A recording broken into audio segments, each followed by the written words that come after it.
All right.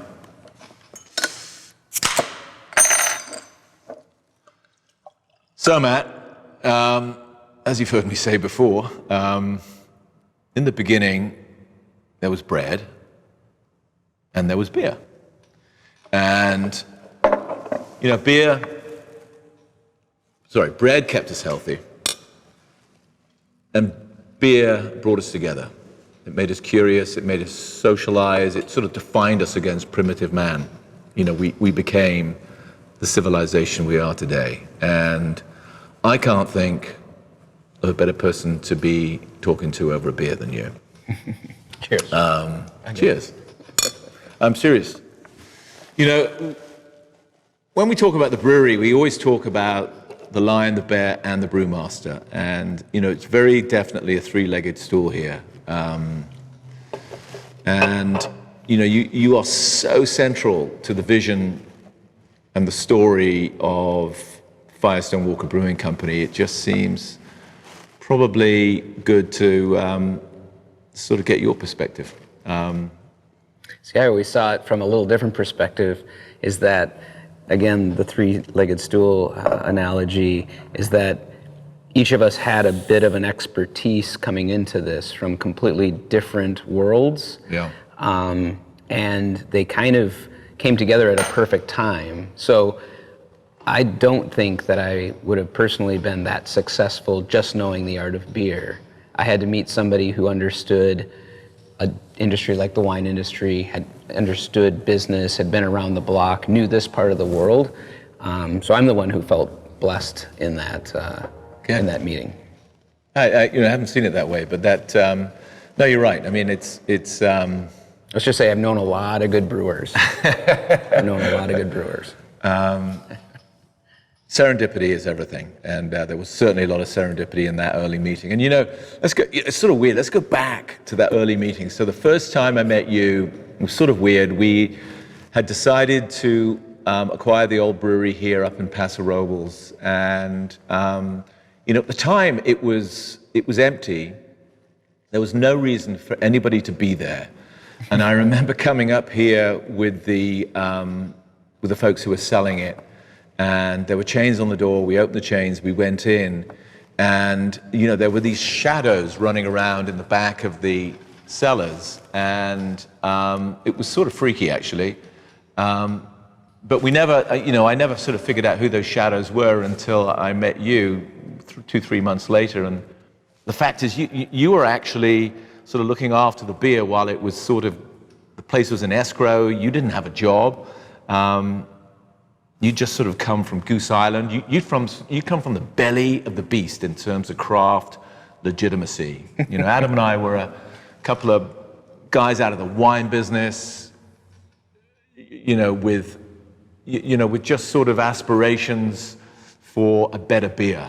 I think I'd been around the industry long enough to know and seen enough success, but also the other side of that coin. And so the reason why you saw me in the shadows was I knew that if it was a working, breathing, living brewery, it was of higher value and a much greater chance that someone like yourselves, Adam and David, would come along and pick it up where it was. And I was just hoping you would taste the beer that was in the tanks, because I knew it was really good. Well, so the coolest thing is, at the time, our head brewer actually was a microbiologist. He ran the lab because our previous brewer had left and had gone to Sierra Nevada. And so we had this sort of brilliant lab guy running the brewery, but he wasn't a brewer, he wasn't a trained brewer. And I remember him calling me up sort of a couple of months after moving in here, and at the time, you came on board as, I think, just as a cellarman, I think. And I remember him saying to me, hey David, this guy really knows what he's talking about. You should probably interview him and bring him on full time. And I remember you came down, you interviewed with Adam and I, and there's a story about you didn't even have a resume. No. The story goes, I thought I had the job. I mean, the way we were talking, I had other projects. So it wasn't the only thing that was going on. And, I got the calls like, hey, we're firing this thing up. I'm like rolling back to California.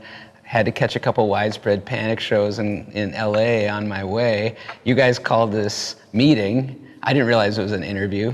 Yeah. And I sat down with you, and I remember David's first thing was like, well, did you bring your resume? I was like, resume? I had to go down to my car and fish it out of my Volkswagen Corrado glove box. It was all folded up. I was like, well, I had this from the last time I remember you did have insanely flared jeans, and I thought that was an interesting look. But anyway, you brought spirit and character, and more importantly, hardcore craft legitimacy to our what was an extension of a wine project. And I think that, to a certain extent, that was the magic. I mean, wine. That sort of landed you in the middle of sort of acres of barrels. I mean, you showed up Teutonic, stainless steel, cleanliness, Siebel trained, and all of that sort of stuff. And we're telling you that we actually would like to make English pale ales and ferment them in barrels. And I remember saying, well, yeah, that's really cute. I realize it's all smoke and mirrors, but this is how we really make beer. And you said, it's non-negotiable. We will make beer in barrels. And so with that in mind, I needed first to learn how it was being done and then try to figure out how to translate that into a larger format brewery. Yeah, and that was DBA, that was the double barrel process. That was, at the time, I think we were taking about 20% of DBA and putting it in barrels and then blending it back with 80% in steel. And you weren't, the beer was drinkable, but probably defective. You say that, but remember, this is late 90s, early 2000s. The craft beer scene was just getting rolling. It was very regional. And there was regional taste, you know what I mean? There was like a different beer. That was what was so fun for me at that time anyway, traveling, was that every county that you rolled through or any major city you rolled through, there was a brewery, you had to go search it out, and they had that one thing that they did well that was so different from the last one that you passed through. It's not like today where everyone's banging hazy IPAs and West Coast IPAs, and you're just kind of going from IPA, but you're bouncing off of IPAs. So when you rolled into the Central Coast, you had what was popular at the time, a beer of amber color, but a very unique flavor profile. And I know because I brewed for Slow prior to working for Firestone and had to essentially brew against or sell against that.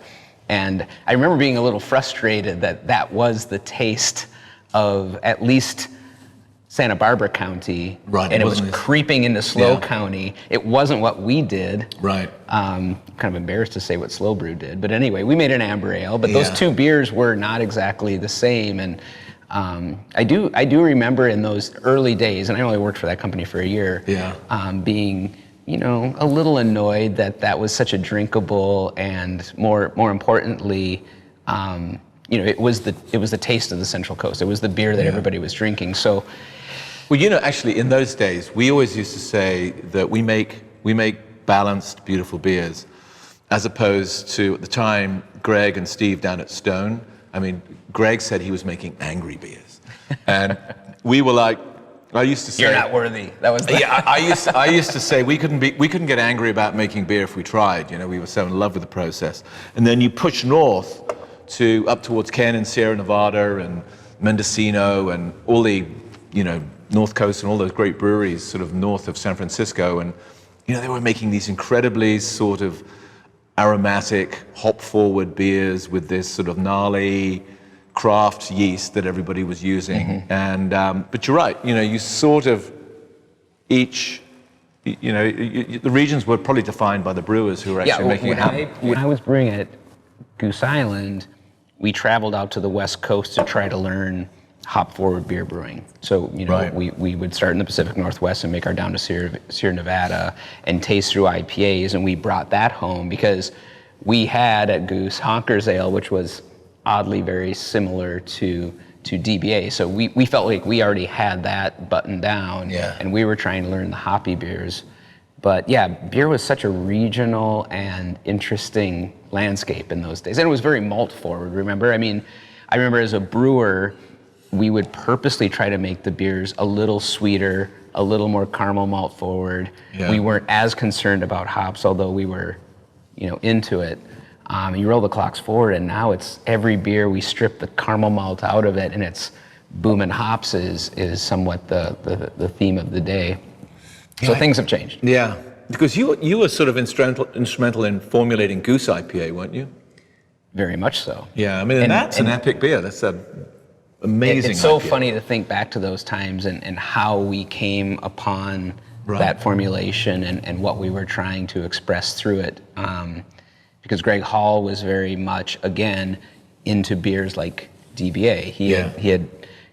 He had read all of Michael Jackson's books. He had studied the classics, had honed in on English brewing. Honker's Ale was the flagship, Styrian Goldings and East Kent Goldings and all the things that you guys also were in love with, but also yearned to make hoppy IPA, and that's why that beer was launched. So. Well, obviously London Pride for me was really, sort of the mark that we really were wanting to hit. I mean, the only beer that I was drinking in the US at the time, I was drinking two actually. I was drinking Sierra Nevada, and I was drinking Red Hook's ESB before they were owned by Anheuser-Busch when they were making it in Ballard. And that was a butter bomb, but Sierra was just sort of absolutely just nailed it. And I went to college in Kalamazoo, Michigan, and Bell's Brewing's flagship was an amber ale as well. Yeah. So in those days, that was what started it all and got people interested in beer because it was darker in color, so it was visually different than Dad's beer. It was immensely more flavorful. It had hops. It had all the things. Anyway, that's just... Yeah, we would, in those days, you'd go to a beer festival and people would say, give me the light one, give me the dark one. And they were just talking about color. There was no discussion as to style and so forth. And sort of weird, totally weird, and we'll talk about it later, but how we've completely gone around the world in terms of style, and we've sort of bastardized the concept of style that now there is no style, and we're back to presentation. Is it hazy?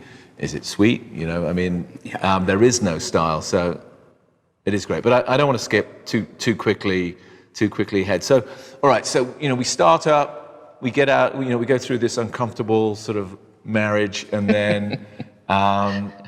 And you and Adam had day jobs. Yeah, we both had day jobs. I mean, exactly, we were starting a brewery. All a brewery does is just gobble up money and keep you awake at night. And, we both had a Suburban full of kids each. I mean, we had to, feed the family. So, yeah, we had day jobs. And, but more importantly, as we sort of move on, I think it was 2006 that we really, you lent hard on us about hop-forward beers. And we, obviously, we had this beer called Windsor Pale Ale, which was this sort of elegant, somewhat aristocratic version of an English pale ale. I mean, law said it sort of was made for the royal family in Britain, and it was supposed to be this champagne, light in color, pale ale, and that's why they called it the Windsor Pale Ale. You took that beer, threw it in the tank, frankly, that's where it belonged, and really dragged us into modern American brewing, am I right? Take us through that. That was your first assignment that you gave me, was that, I think maybe you knew I had formulated some hoppy beers, was to try to reinvent a little bit the Windsor Pale Ale, and we first called it Pale Ale. It became Pale 31 later on. Right. And that was in my wheelhouse because I guess of the Goose IPA work and the Pale Ale work I'd done at Slow Brew, but I feel like that was a really fun project. We had a hoppy beer. We made it a hop-forward Pale Ale. We didn't want to be Sierra Nevada. We wanted to be kind of our own thing. Leaned heavily on Centennial hops for that. Was there any sort of homage you wanted to make to the concept of Windsor Pale Ale? Because it was supposed to have that light. Yeah. No. I think we kept the concept of it being a lighter partner to this. Right. So slightly less alcohol, certainly less color. And truth be told, we blended a little double barrel ale into it, and that became kind of that seamless combination or transition into that beer. And always, by the way, I always love that about you. You, as a brewer, blended like a winemaker. But not until I came to wine country. Not until I moved fascinating. here. It wasn't really a concept that was certainly not taught in, if it was taught in brewing school, it was more of a negative. It was like, this is how you get rid of problems, blend them away. Right. And then I came to wine country and I learned from winemakers that blending lent to complexity and being able to differentiate things. And probably, that Pale 31 project was the first time we at least commercially released something that was intentionally a blending project. We used to say that the brewery was the 3 Bs. It was balance, barrels, and blending.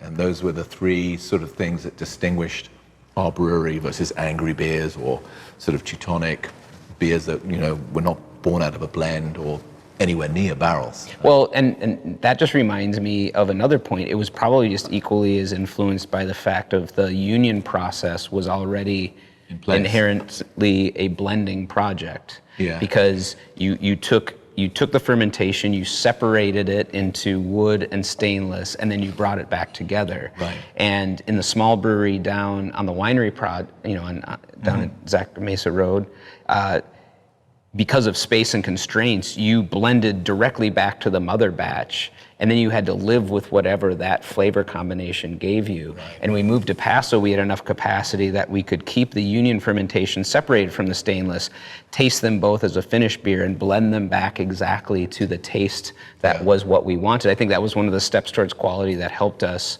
navigate through that. And that was a blending.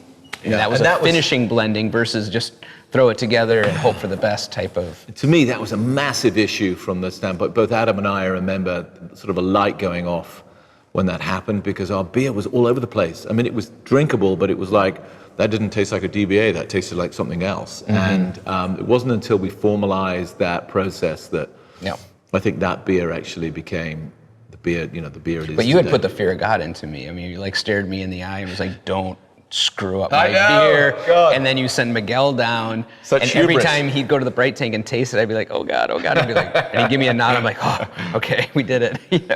I know, Miguel, rest in peace, Miguel. He sadly moved on, but Miguel was our second employee, and he actually came to us.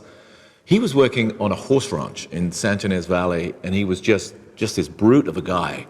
And he came on and started brewing. And I remember at the time, he was working under Jeffers, and Jeffers coming into me and saying, "It's insane. This guy has got."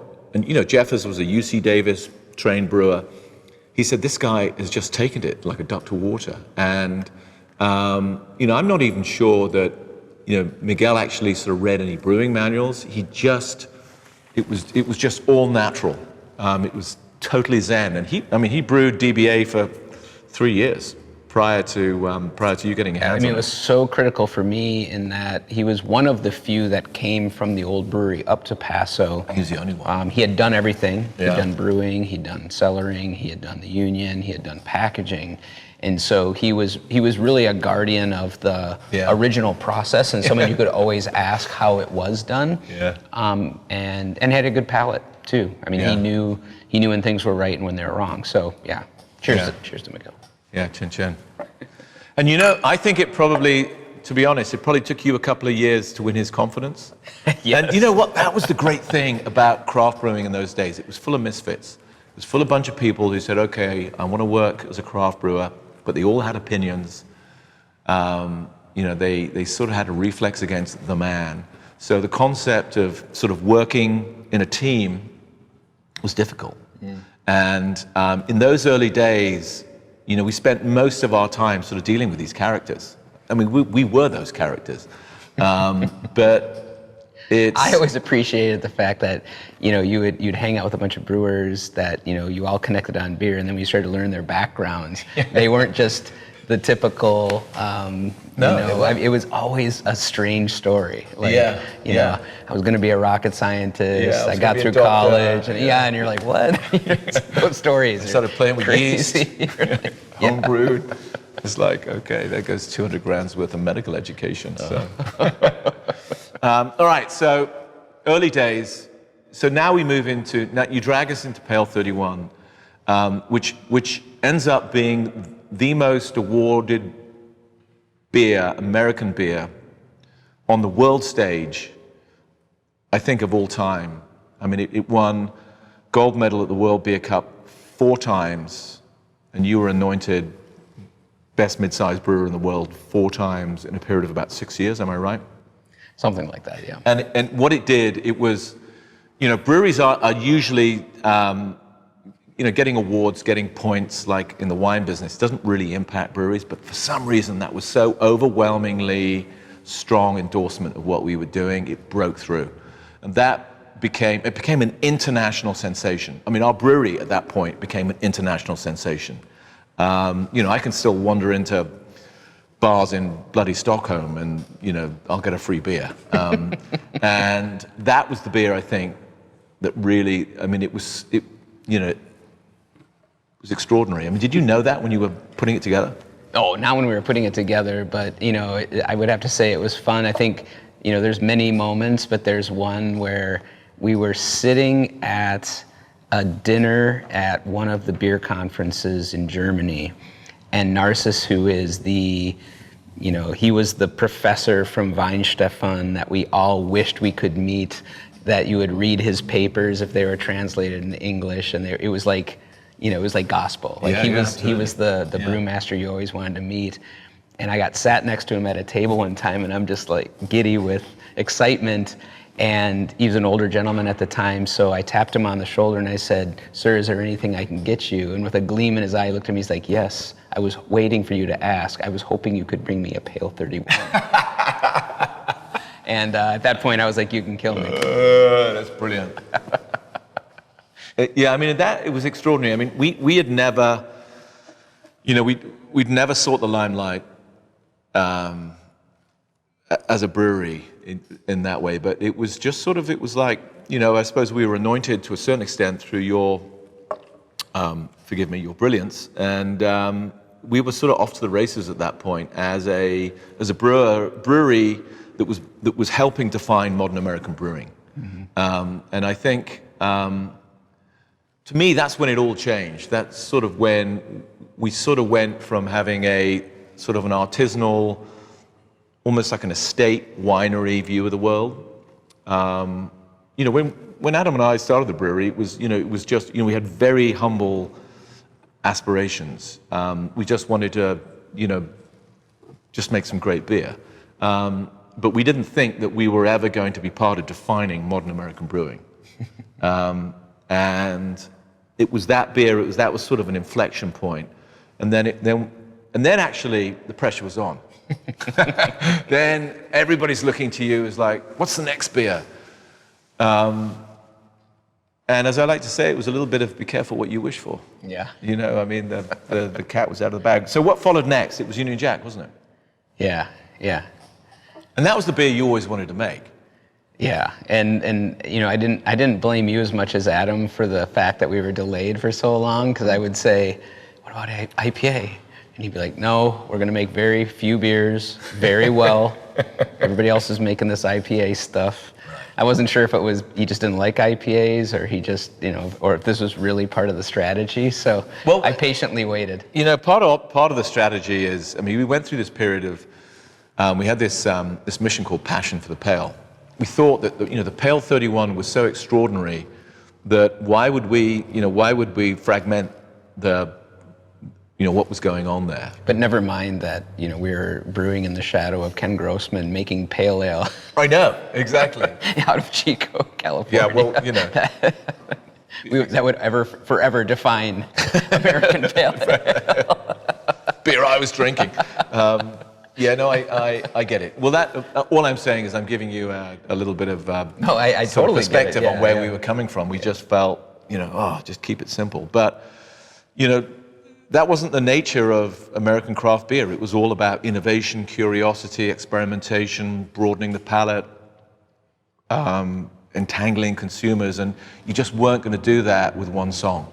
You needed a new album. The beauty of breweries back then, and I go back to what we started with, was that kind of every brewery had their thing, Right. And I mentioned Sierra Nevada and like, oh God, we're trying to make pale ale in California, but our pale ale was incredibly different. Totally. From when I would taste a Pale 31 against Sierra Nevada in those days, and we weren't trying to mimic them at all. Yeah. It was more almost amber color like that. That's why I was Ours drawn to it, was actually. was pale like a Straw-like, Pilsner. yeah.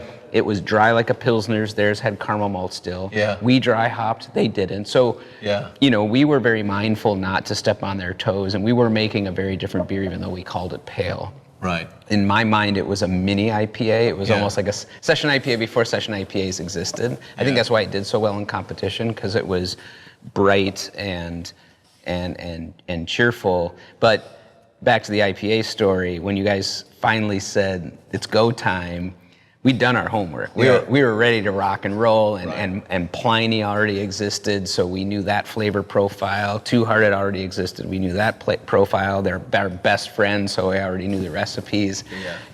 And maybe the harder decisions in Union Jack were what not to put into it more than how we were going to do it. And it took off like a rocket ship when we let it go. So that beer, a little story on the business side. So that beer, we were using Amarillo in that beer. Mm-hmm. And at the time, I remember we had bought futures on the hop, the Amarillo hop. The thing took off. We ran out of Amarillo hops, and we ended up paying something like $18 a pound or something. It was nuts at the time. And Which would still be nuts today. Yeah, I know it was. And this is back in 2008 or something. And then we realized that, and then I said that did the math, and I realized that every case of beer we were selling, we were losing $2 on. Oh no! And so I had this screwed up image of myself standing in the Vons car park, just giving out dollars to people with a case of beer.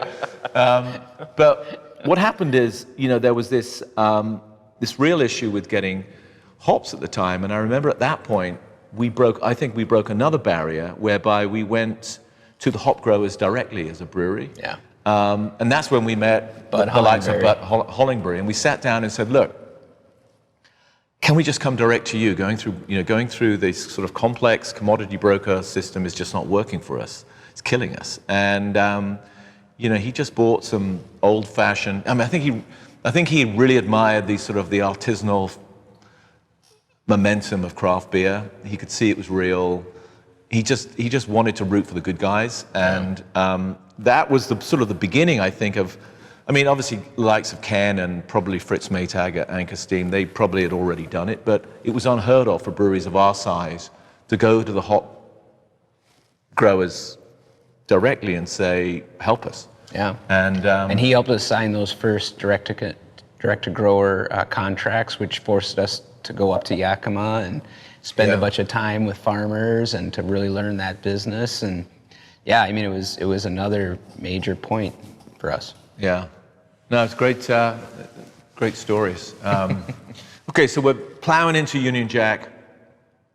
That beer is received, with just the same sort of level of hysteria, I think, as Pale 31. And maybe more so, because I look back at our old spreadsheets of brewing records and what we brewed, and that really accelerated quickly. It was changing our lives in terms of volume of beer sold. Yeah. Inside and outside of California, I think. Yeah. Big beer, 7.5% alcohol by volume, 3.5 pounds of hops per barrel. Yeah. Sorry about that. It was like, I don't think we still didn't make any money on it because it was such a bomb. It still is. And then, what was extraordinary about that, we called it Union Jack, because of the British connection. We should have really called it Old Glory, because that was an American IPA. British IPAs are so... Don't forget that. We need to make one called Old Glory. Yeah, I know. Yeah, British IPAs are, they taste like Sierra Nevada. They're sort of lighter. Yeah. But this was real, all-American, change the world beers. And I think, to me, Union Jack really sort of is to me, it's the sort of the target, the center spot of when American brewing, when everybody woke up, all of a sudden it's like, there's rock and roll over there. We got to turn our radios on, and that's what happened. American beer started to migrate to Europe, and you had all of these sort of European breweries starting to brew these beers. Yeah.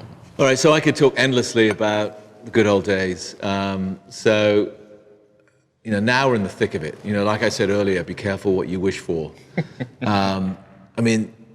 We collectively, with our brothers and sisters who started breweries 25 years ago, we sort of created this monster. You prophetically have said we changed the world of beers, and I love that. So what the hell happened? Look at our portfolio today. What's happened? What's going on?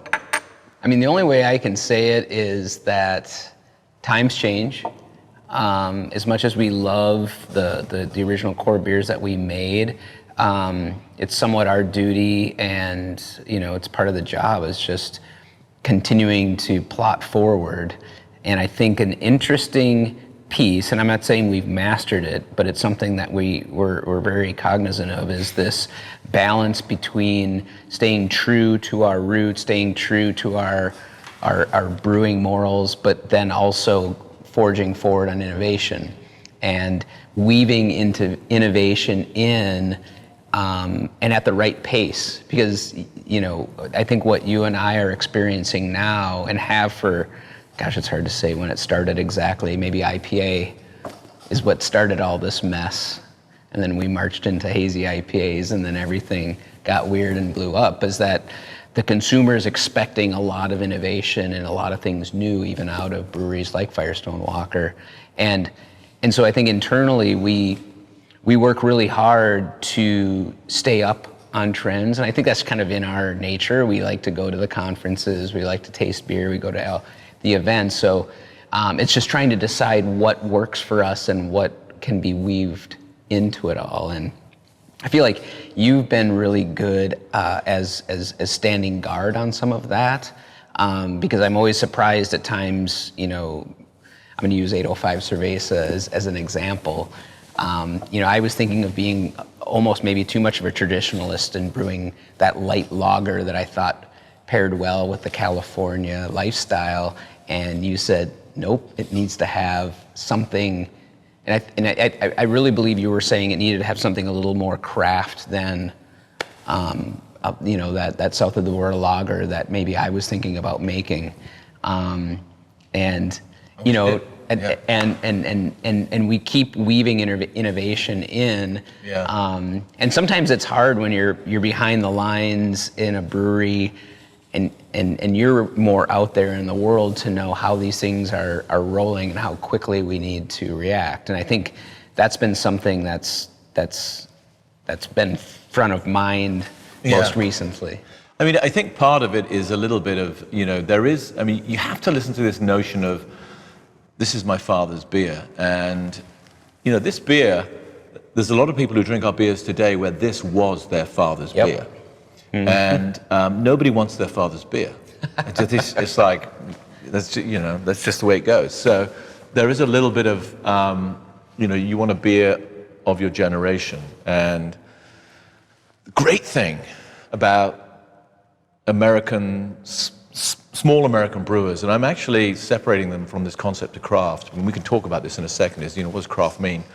But, small American brewers who are able to react to consumer notions, and I'm not even talking trends, I'm talking notions, and that creates, different flavors of beer, different styles of beer.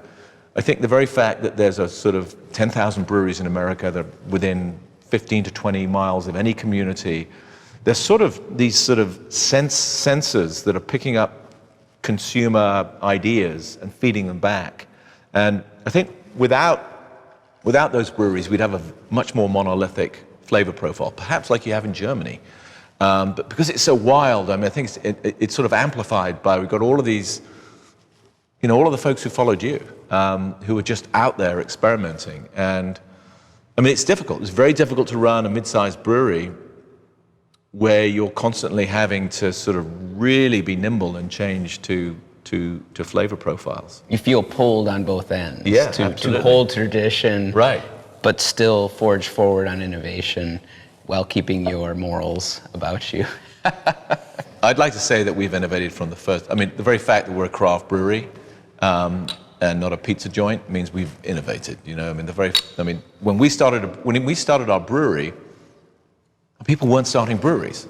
And nobody was fermenting beer in barrels. Bingo. That was Right. an innovation that I had never even heard of before I came to Firestone. We innovated in the way we made IPAs, and now everybody's doing it that way, so it doesn't seem, but the way we dry hopped. I think that we innovated in our barrel aging program, although there were a couple out there, we really figured out how to do it. And we innovated both successfully and unsuccessfully. I mean, you could say Rosalie was a real innovation before its time, and I mean, what would that beer do now if we had put it out? But and we're innovating heavily in the haze space. Well, I think the way we attacked hazy beers was innovation. I mean, you decided we're only going to make a hazy beer if it can make it shelf stable. I mean, really shelf stable. And I think there was huge innovation going on in that space. Yeah. I think if we're not innovating as a brewery, we're not healthy. I know it's a completely separate discussion altogether, but 805 was innovation. Was a massive innovation. Yeah. Nobody at our scale or in our type of brewery had done anything like that. So it would be like Ferrari making a sedan. I mean, it's extraordinary, and not calling it Ferrari. Yeah. And no, that was real innovation. It was a real zig when everyone was zagging, and obviously there's no looking. But that's for another podcast. That's a big story. Yeah. So Matt, you know, we wanted to put our mission as a brewery at the point of a spear, and so we came up with these simple, you call them slogans, logos. And our first one was, it's what we drink around here, which made sense because we actually never thought we'd sell beer outside of Santa Barbara. And our beers got great, and people wanted them outside of that, and so we focused on this idea of pale. So we got a passion for the pale, and that was where we went through that sort of Teutonic, just pale Matt. And then the doors blew open, and we actually moved for a moment to this idea, we called it living beer. And then we couldn't do that because someone else owned it, and so we got out of that. And then we settled, 10, 12 years ago on this idea of beer before glory. And it stuck, and it's right, part of the DNA of this brewery. What does it mean to you? I mean, it means a lot of things, because I think that we as a team, and we've assembled a team over the years, and that's one thing we haven't talked enough about probably, is that all along this journey, we drafted and picked up a number of key individuals, and the like mind among our team is that it's constant improvement, but it's just always coming to work every day trying to figure out how to do it a little bit better, and never being completely satisfied with the way things are. And I think you and I and Adam and Nick now all agree that is just such a perfect, simple mantra to move us forward. And it kind of radiates out into the community as well. I think that we're so blessed to be in the craft community, because it's an open sharing network of people that take beer first and maybe the glory second in almost all cases. And the collaboration in this industry is just incredible. Yeah, I mean, it came to me as a surprise. I mean, the 30 years that I've been on this journey, I didn't expect to make the friends that I've made in the craft beer community. I mean, both other brewers and more importantly, people I've worked shoulder to shoulder with. It's been it's unusual, I think, for that sort of level of esprit de corps. I mean, I always think that the folks that we're actually supposed to be, competing with out in the marketplace are some of our best friends. Absolutely. And they'll tell you exactly how they do things and turn you on to their suppliers.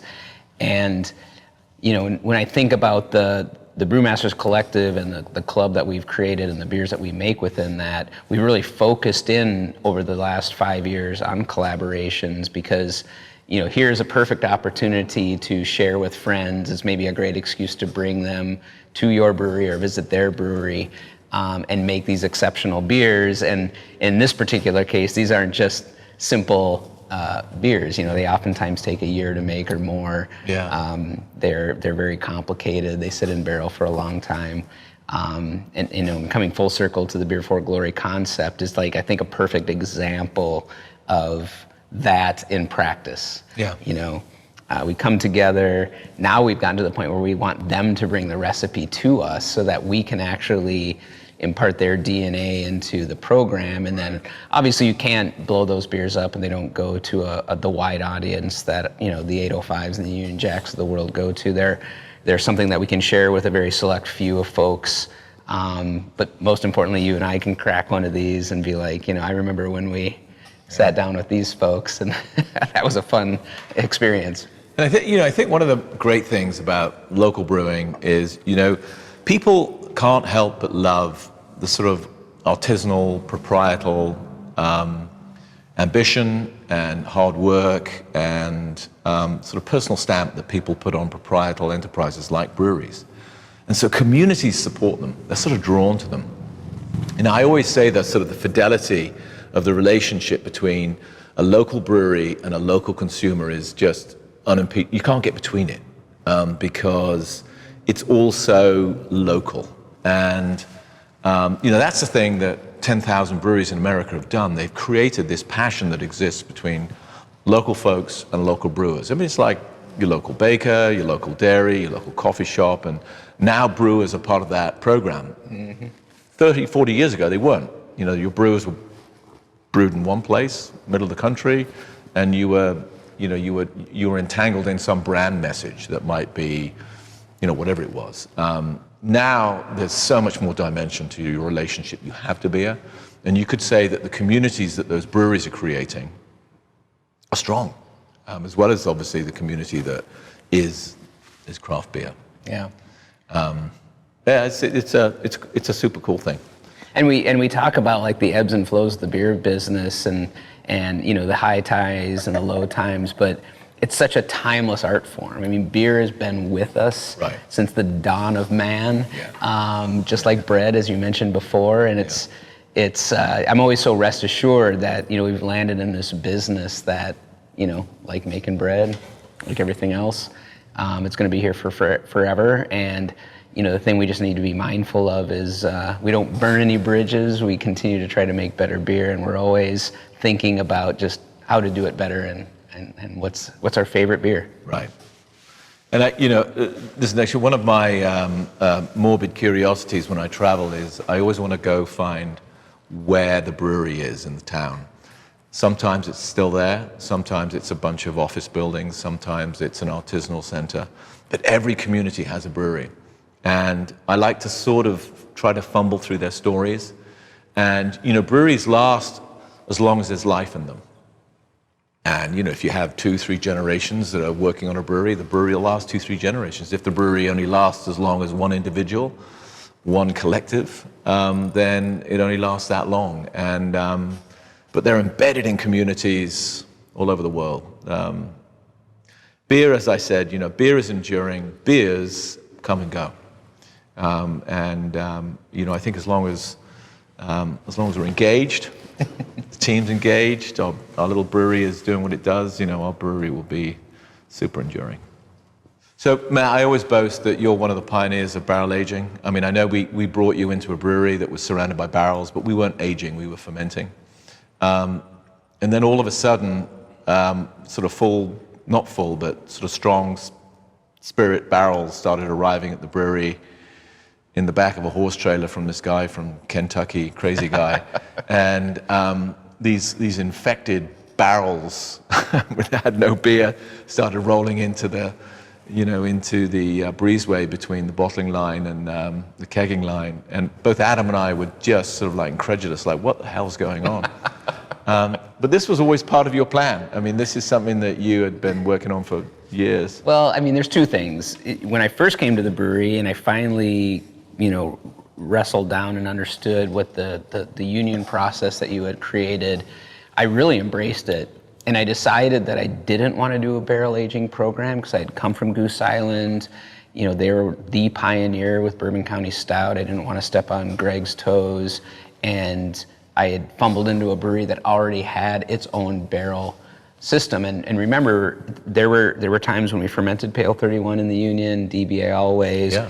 Black Barrel Stout that later became Walker's Reserve. Yep. There were a number of different beers that we even tried Union Jack through the Union. I mean, we tried everything. We really tried to integrate it into the entire process. But, you know, we just kept, you know, once Firestone got a bit of a reputation, folks would roll in with these opportunities for spirit barrels, and they knew I'd been at Goose, they knew I knew. And yeah, it started out very small. Jim Crooks was a part of that process, but we had a lot of bright people that crossed over to us and offered up the barrels. It really was centered first around Anniversary Ale, and it was almost an excuse to get into barrel aging. That blending concept that we talked about earlier came into play there, obviously, with Anniversary Ale, and it really tied us even more deeply to our local wine community. But, you know, rolling the clock forward now with the collective, I think that it's just this perfect venue, this perfect way of collaborating, because there's no pressure on time, because you know the beer is going to take you a year to make. Yeah. You really don't have to worry as much about, you know, if it costs a little bit more or less to make it, because it's going to wash out through time. I love it. I mean, I think it's also as craft as it gets. Yeah. You know, it's closer to winemaking. It's artisanal. And in terms of the barrels, it's a real handmade process all across. It's sort of interesting. It's a tiny, tiny, tiny piece of our brewery. Volume speaking. And also in terms of, also in terms of exposure, the amount of people who engage with the program. But it's such a powerful sort of spice in the omelet. I mean, it really oh yeah, that's the difference.